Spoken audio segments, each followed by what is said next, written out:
لا إله إلا الله محمد رسول الله لا إله إلا الله محمد رسول الله لا إله إلا الله محمد رسول الله لا إله إلا الله محمد رسول الله. صحابی نے پوچھا یا رسول اللہ میں اپنے اخلاق میں جو ایکسیلنسی پیدا کروں تو اس ایکسیلنسی کا سب سے زیادہ مستحق کون ہے, یعنی سب سے زیادہ میٹھے انداز سے بات میں کس سے کروں. آپ یوں بھی کہہ سکتے ہیں آج کی زبان میں, جب میں بات کسی سے کروں تو اس میں شکر گھولوں میں, تو سب سے زیادہ چینی اور سب سے زیادہ شکر کس سے بات کرتے ہوئے اپنے کلام میں گھولوں. بات آ رہی ہے سمجھ میں؟ آپ صلی اللہ علیہ وسلم نے فرمایا امک, پوری کائنات میں سب سے میٹھے انداز سے اگر تم نے بات کرنی ہے تو سب سے زیادہ رائٹ یہ کس کا ہے؟ تمہاری, بولو نا, ماں کا.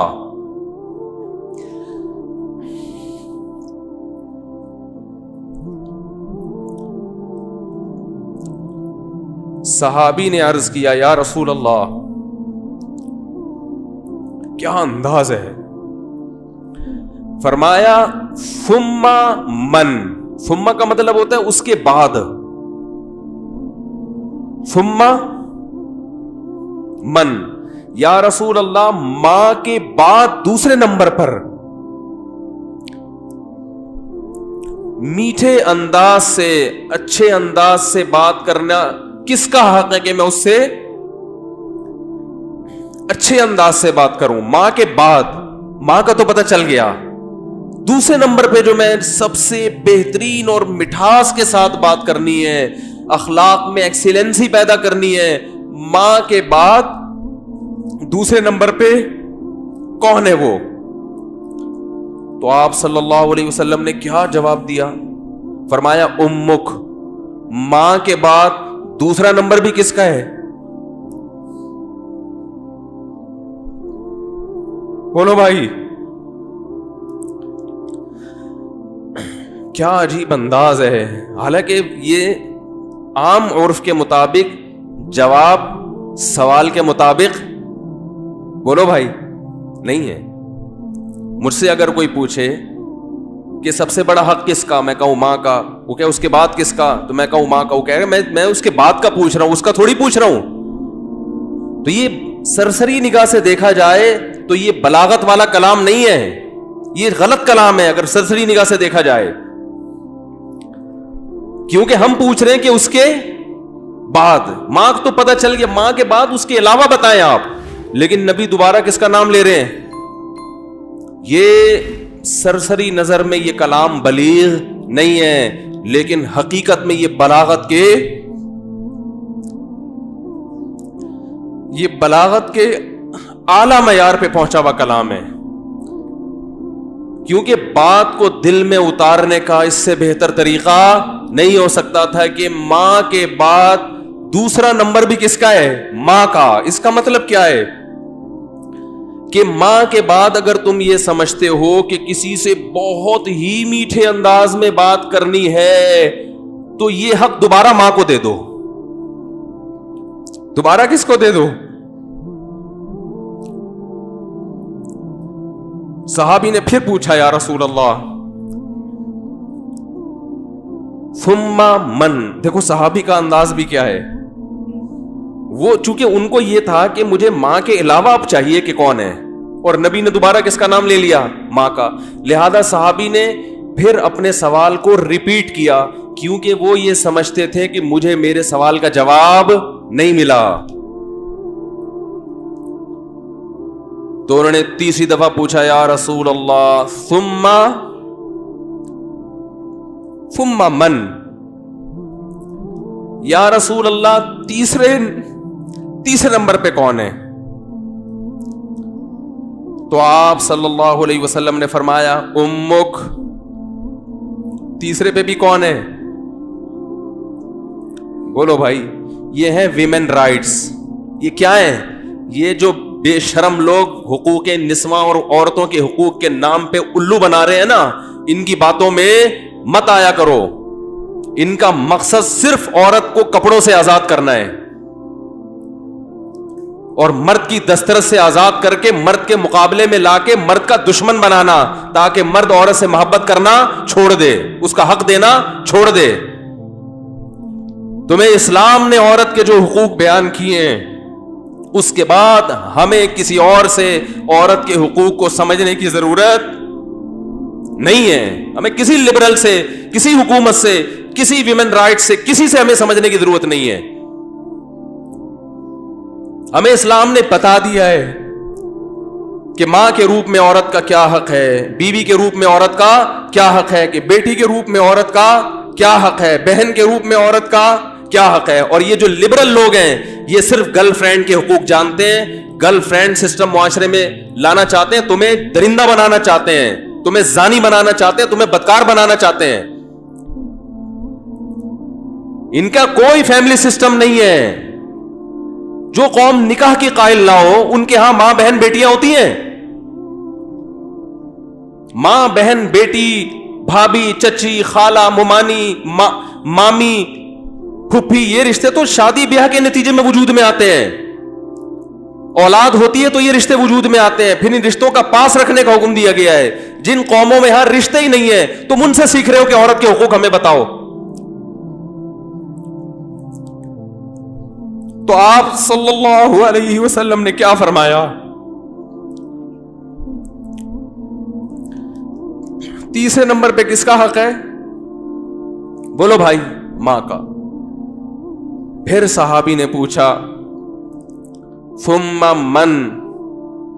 اس کے صحابی بھی پوچھتے جا رہے ہیں, دیکھو رک نہیں رہے, کیونکہ ان کے سوال کا جواب مل نہیں رہا کہ یا رسول اللہ آپ ماں کا تذکرہ ختم کریں گے تو پتہ چلے گا کہ ماں کے بعد کس کا حق ہے.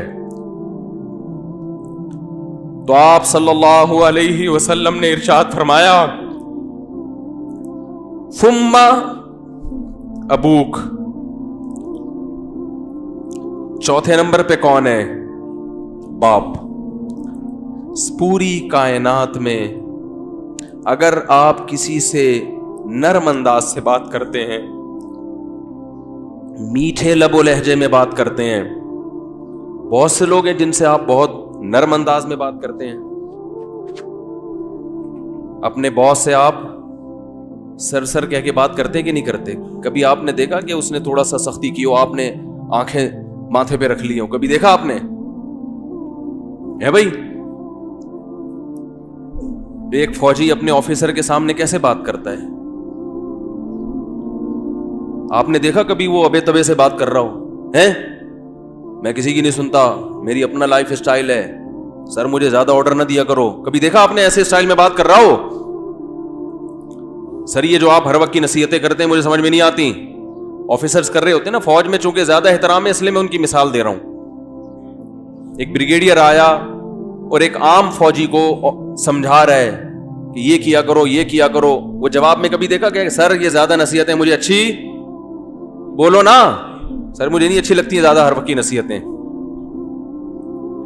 حالانکہ وہ آفیسر اس کو تنخواہ نہیں دے رہا, تنخواہ اس کو گورنمنٹ دے رہی ہے. اس آفیسر کے اس پر احسانات نہیں ہے, صرف ایک ڈسپلن کو برقرار رکھنے کے لیے آرڈر دیا ہے کہ تمیز سے بات کرو.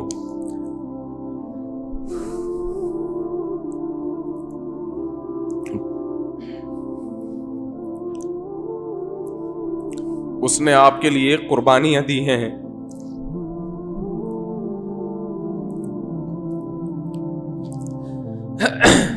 وہ آپ کے لیے لوگوں سے لڑا ہے. لڑتے ہیں کہ نہیں لڑتے؟ بھائی میرے بیٹے کو گالی دی کیوں تو نے؟ وہ یہ چاہتا ہے کہ آپ اس سے بھی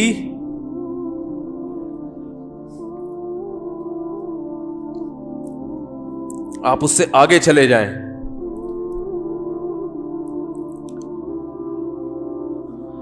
آپ کی ماں نے جو آپ کو بچپن میں محبت سے پالا عزت کے ساتھ, تو ماں کو یہ شیلٹر کس نے دیا ہے بھائی؟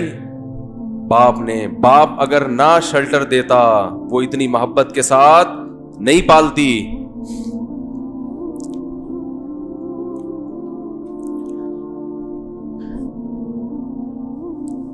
یہ ٹاپک مجھے چینج کرنا پڑے گا, میری میٹر جو ہے نا شارٹ ہو جاتا ہے, بولا نہیں جاتا اس ٹاپک پر. خیر, ہم اپنا جو موضوع لے کے چلے تھے اسی کو کرتے ہیں. تو دیکھو آپ صلی اللہ علیہ وسلم نے کیا فرمایا کہ چوتھے نمبر پہ سب سے زیادہ حق کس کا ہے؟ بولو بھائی, باپ کا. اور اس کی علماء نے ایک حکمت یہ بھی بیان کی ہے کہ باپ چونکہ مرد ہے نا تو اس میں برداشت کی قوت ہے. ماں میں برداشت نہیں ہوتی, اس سے بدتمیزی کرو گے بیچاری روتی رہے گی, باپ کھینچ کے 2 تھپڑ ایسا ہی ہے نا, باپ سے زیادہ نہیں اور لگا دے گا 2-4 کی. ماں بیچاری کڑتی رہتی ہے بیٹھ کے.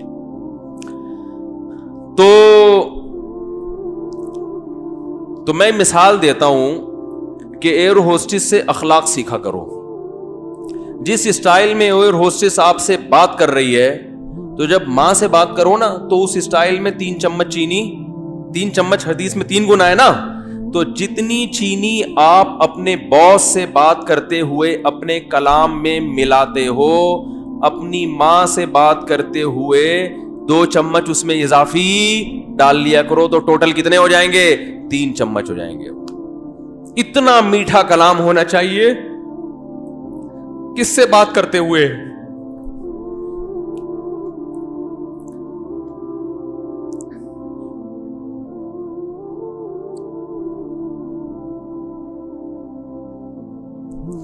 ہم نے بڑے بڑے علماء کو دیکھا ہے, ان کے والدین بالکل دیہاتی, کچھ بھی نہیں آتا ان کو, بالکل گنوار, نہ بات کرنے کی تمیز, نہ اٹھنے بیٹھنے کی تمیز, لیکن بیٹے بن گئے بہت بڑے عالم, اللہ نے بڑی عزت دی. لیکن وہ اپنے باپ کا ایسا احترام کرتے تھے, ایسا بچھ جاتے تھے باپ کے سامنے, ہم نے اپنی آنکھوں سے دیکھا ہے کہ لگتا ہی نہیں تھا کہ یہ کوئی کیا عالم ہے, کوئی مفتی ہے, کوئی بزرگ ہے. تو کیونکہ جذبات ساتھ نہیں دے رہے, ورنہ ایسے کچھ واقعات آپ کو سناتا. بھائی اللہ کا حکم ہمارے لیے کیا ہے؟ کافی ہے نا.